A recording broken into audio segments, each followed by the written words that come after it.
आप लोगों ने मरहम के इंस्टाग्राम के प्लेटफॉर्म पर अपने गायनी से रिलेटेड जो सवाल भेजे थे, आइए इस वीडियो में उन तमाम सवालों के जवाब जानते हैं। मरहम ऐप इंस्टॉल करें, let's pay up to 40% discount हासिल करें और किसी भी डॉक्टर से अपॉइंटमेंट बुक करवाएं। अस्सलाम वालेकुम, उम्मीद है कि आप सब खैरियत से होंगे। आज हमारे साथ जो गेस्ट मौजूद हैं वो हैं गायनोकोलॉजिस्ट और उनका नाम है डॉक्टर खदीजा खान। आइए सबसे पहले इनकी एजुकेशन के बारे में जानते हैं और ये जानते हैं कि आजकल ये करेंटली कहाँ काम कर रही हैं। अस्सलाम वालेकुम जी, मेरा नाम डॉक्टर खदीजा खान है और मैं ऑब्स्टेट्रिशियन एंड गायनोकोलॉजिस्ट हूँ और इस शोबे से मेरा ताल्लुक़ 17 साल से ज़्यादा का है।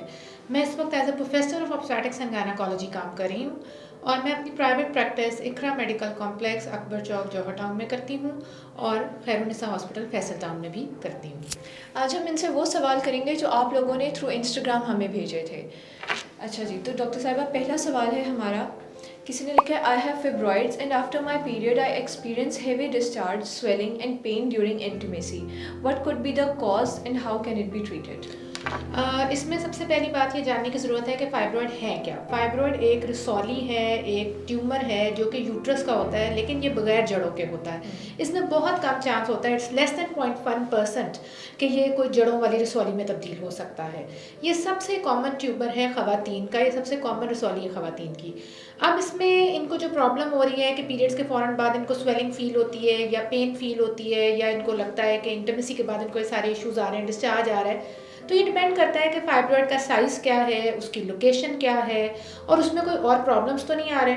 यूजुअली अगर फाइब्रॉइड में कोई इन्फेक्शन हो जाए या कोई वरम आ जाए या कोई इन्फ्लेमेशन हो जाए तो उसके साथ डिस्चार्ज हो सकता है। और जो पेन है ड्यूरिंग इंटिमेसी और पीरियड्स, उसकी सबसे बड़ी वजह ये होती है कि फाइब्रॉइड जो है अगर उसका साइज़ बड़ा हो तब भी ऐसा हो सकता है। और जब पीरियड्स आते हैं तो यूट्रस कॉन्ट्रैक्ट करता है, उसकी वजह से भी दौरान पीरियड्स फाइब्रॉइड्स की वजह से पेन हो सकती है। अगर फाइब्रॉइड जो है वो यूट्रस के निचले हिस्से में है तब भी, यानी कि सर्विक्स में है, तब भी इंटिमेसी के दौरान दर्द हो सकती है इसकी वजह से। नेक्स्ट क्वेश्चन है, is it safe to travel from Australia to Karachi in the start of second trimester? Travelling as such contraindicated नहीं होती प्रेगनेंसी के अंदर, लेकिन again we have to customise it according to the patient. हमें हर patient के हिसाब से ट्रैवलिंग को डिसाइड करना होता है। अगर एक पेशेंट ऐसी है जिसकी प्रेगनेंसी बिल्कुल अनकॉम्प्लिकेटेड है, उसको कोई ब्लीडिंग का प्रॉब्लम नहीं है, कोई खून के धब्बे नहीं लग रहे, उसकी कोई पेन वगैरह का इशू नहीं है, उसकी प्रीवियस प्रेगनेंसीज भी बिल्कुल स्मूथ थी, तो फिर डेफिनेटली वो ट्रैवल कर सकती है ऑस्ट्रेलिया से पाकिस्तान। लेकिन ये एक लंबी फ़्लाइट होती है, 14 से 16 घंटे इसमें लग जाते हैं यूजुअली। तो हम कुछ टिप्स पेशेंट को दे देते हैं कि दौरान फ़्लाइट पानी का इस्तेमाल ज़्यादा करें, अपने आप को हाइड्रेटेड रखें। उसके साथ साथ हर 1-2 घंटे बाद जहाज़ के अंदर चलती फिरती रहें ताकि कोई क्लॉट ना जम जाए टांग में या किसी जिस्म के किसी और हिस्से में। और एक कंप्रेशन स्टॉकिंग्स मिलती हैं जो कि टांगों में पहन ली जाती हैं, जो कि टांग के अंदर क्लॉट के बनने के चांसेस को कम करती हैं। ये चीज़ें ज़रा ध्यान में रखते हुए वो ट्रैवल कर सकती हैं।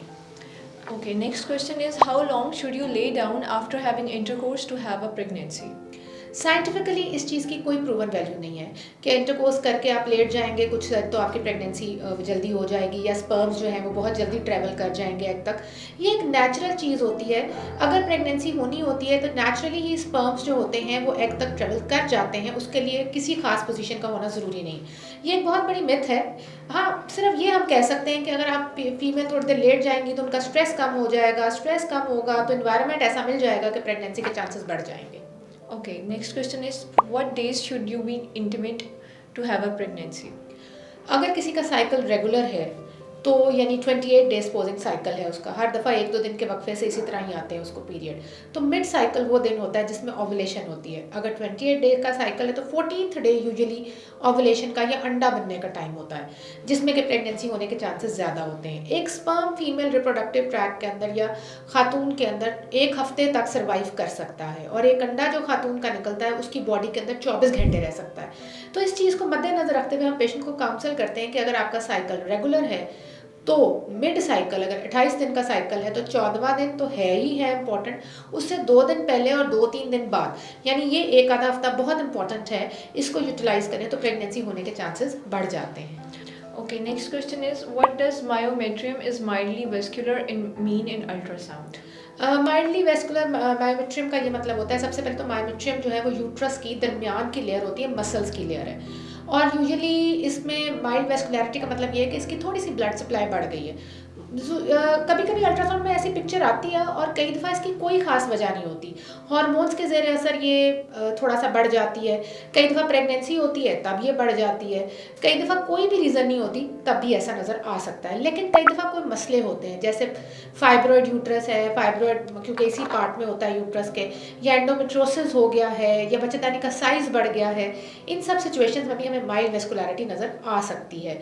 अगर तो कुछ ऐसा मसले वाली बात नहीं है तो हमें कोई परेशान होने की ज़रूरत नहीं है, लेकिन अगर कोई फाइब्रॉयड या कोई और चीज़ है तो फिर अपने डॉक्टर से इसका इलाज करवाइए। Is termination still possible at 28 weeks of pregnancy with a 14-week fetal length, and would it require a C-section or can it be done using medicine? अगर 28 हफ्ते की प्रेगनेंसी है और आपने अल्ट्रासाउंड कराया है और 14 हफ्ते की बच्चा नज़र आ रहा है, जो कि आई एम श्योर बहुत ज़्यादा लैप्स है, तो मोस्ट ऑफली बच्चा वहीं पे ख़त्म हो चुका है 14 हफ्ते पे और वो 28 तक आया ही नहीं है, तो इसके लिए सी सेक्शन करने की कोई ऐसा ज़रूरत नहीं है। अगर पेशेंट के मद्देनज़र रखते हुए आप उसको कुछ टैबलेट्स देते हैं जिससे उसको पेन्स आ सकती हैं और ये बच्चा इसी तरह से यूट्रस से बाहर निकल सकता है, एक्सपेल हो सकता है वजाइनली, और कोई सी सेक्शन कोई ज़रूरी नहीं है कि ऐसे केसेस में किया जाए। मेडिसिन के इस्तेमाल के साथ ये बिल्कुल हो सकता है। Okay. What is treatment of itching in vagina? Treatment of itching in vagina depend करता है उसकी वजह क्या है। अगर कोई यीस्ट इन्फेक्शन है, कैनिडल इन्फेक्शन है, तो फिर हमें उसके लिए उसकी ट्रीटमेंट देनी पड़ती है यीस्ट की, जिसमें हमारे पास एंटी फंगल्स आ जाती हैं। अगर बैक्टीरियल वेजिनोसिस है जो कि बैक्टीरियल इन्फेक्शन है, तो फिर एंटी बैक्टीरियल मेडिकेशंस होती हैं जिसमें क्लिंडामाइसिन, मेट्रोनिडाजोल आ जाती है, चाहे वो वजाइनली यूज़ करने के लिए दे दें, चाहे वो ओरल इस्तेमाल के लिए दे दें। अगर कोई सेक्शुअली ट्रांसमिटेड इन्फेक्शन है तो अगेन उसको एंटीबायोटिक वगैरह दे के ट्रीट करना होता है। लेकिन कई दफ़ा इचिंग जो होती है इस वजह से भी खाली हो जाती है, अगर कोई सोप्स इस्तेमाल किए जाते हों, डिटर्जेंट्स इस्तेमाल किए जाते हों, टाइट क्लोथिंग्स का इस्तेमाल किया जाता है, तो ऐसे में पेशेंट्स को हम बताते हैं कि इन चीज़ों का यूज़ कम करें। अगेन अगर फीमेल जो है पेरीमीनोपॉजल या मीनोपॉजल के करीब है तो हार्मोन की डेफिशिएंसी से ऐसा हो सकता है। ऐसे केसेस में कुछ हार्मोनल क्रीम्स होती हैं जो कि लोकल एप्लीकेशन के लिए दी जा सकती हैं। अच्छा, एक हमारे पास बहुत कॉमन क्वेश्चन आता है यूजुअली कि इरेगुलर पीरियड्स हैं, उनका क्या ट्रीटमेंट है? इरेगुलर पीरियड्स का भी अगेन हमें पेशेंट को पूरा एवेलुएट करना पड़ता है, उसका हिस्ट्री लेनी पड़ती है, उसका मुआयना करना पड़ता है, उसकी इन्वेस्टिगेशंस करानी पड़ती हैं और फिर उसकी वजह को ढूंढना पड़ता है। आजकल सबसे बड़ी वजह पॉलीसिस्टिक ओवेरियन सिंड्रोम है। अगर ऐसा कुछ है तो फिर हमें उसको वेट रिडक्शन एडवाइस करना होता है। वेट रिडक्शन के बाद हम उसको कोई ऐसी दवाइयाँ देते हैं जो उसके हार्मोन्स को बेहतर करती हैं, इंसुलिन रेजिस्टेंस को कम करती हैं, और कई दफ़ा हम उसको और दवाइयाँ हार्मोन्स की देते हैं जो कि उसके पीरियड्स को भी रेगुलर कर सकती हैं, जिसमें ईस्ट्रोजन और प्रोजेस्टेरॉन के कॉम्बिनेशंस आ जाते हैं। अगेन ये एक कॉज है। उसके अलावा अगर थायराइड का कोई मसला है तो फिर थायराइड के लिए दवाई देनी पड़ती है। प्रोलैक्टिन में कोई प्रॉब्लम आ रही है तो प्रोलैक्टिन को ठीक करने के लिए दवाई देनी पड़ती है। Again depends upon the cause कि वजह क्या है इसकी। ठीक है। Next question is ideal weight to gain in pregnancy. Ideal weight to gain in pregnancy, again ये बहुत सारी चीज़ों पर डिपेंड करता है। पेशेंट की प्री प्रेगनेंसी वेट कितना है और उसकी जो करंट हेल्थ कंडीशंस क्या है और उसकी क्या सिंगल प्रेगनेंसी है कि ट्विन प्रेगनेंसी है। आइडियल वेट एक ऐसे पेशेंट का जिसका वेट जो है ऑलरेडी वो अंडर वेट है, उसका BMI 18.5 से कम है, तो वो तो 12 से 18 किलो तक वेट आराम से गेन कर सकती है।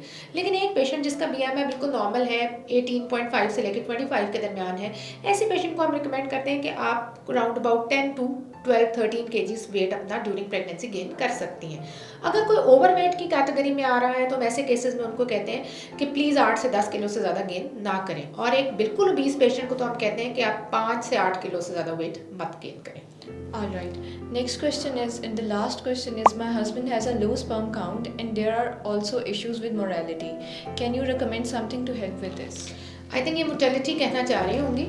अगर मेल के स्पर्म्स में कोई इशू आता है, चाहे वो मोटिलिटी में है या मॉर्फोलॉजी में, जिसका मतलब है कि उनकी बनावट में या उनके आगे बढ़ने के अंदर कोई प्रॉब्लम है, तो यूजुअली ऐसे केसेस के अंदर हमें आर्टिफिशियल रिप्रोडक्टिव टेक्निक्स की तरफ जाना पड़ता है, जो IUI और IVF और ICSI वगैरह हैं। लेकिन अगर हम थोड़ा बहुत ट्राई करना चाहें तो सबसे पहले हम उनको जनरल हेल्थ की एडवाइसेस देते हैं कि अपनी डाइट को अच्छा लें, वेट ज़्यादा है तो वेट कम करें, स्मोकिंग या कोई मेडिकेशंस का इस्तेमाल है तो उनको बंद कराया जाए, और उनको कहें एक्सरसाइज करें, अपने आप को हाइड्रेटेड रखें, और 3 महीने के बाद इस सीमन एनालिसिस को एक दफ़ा रिपीट कर लें। अगर उसमें कोई बेहतरी आ गई तो बहुत अच्छी बात है, नहीं तो फिर जिस तरह मैंने आपको पहले बताया कि यूजुअली मेल कॉजेज़ के लिए हमें ART की तरफ जाना पड़ता है। उम्मीद है कि आज की ये इन्फॉर्मेशन आप लोगों के लिए बहुत फ़ायदेमंद रही होगी और आप लोगों को अपने तमाम सवालों के जवाब मिल गए होंगे। शुक्रिया।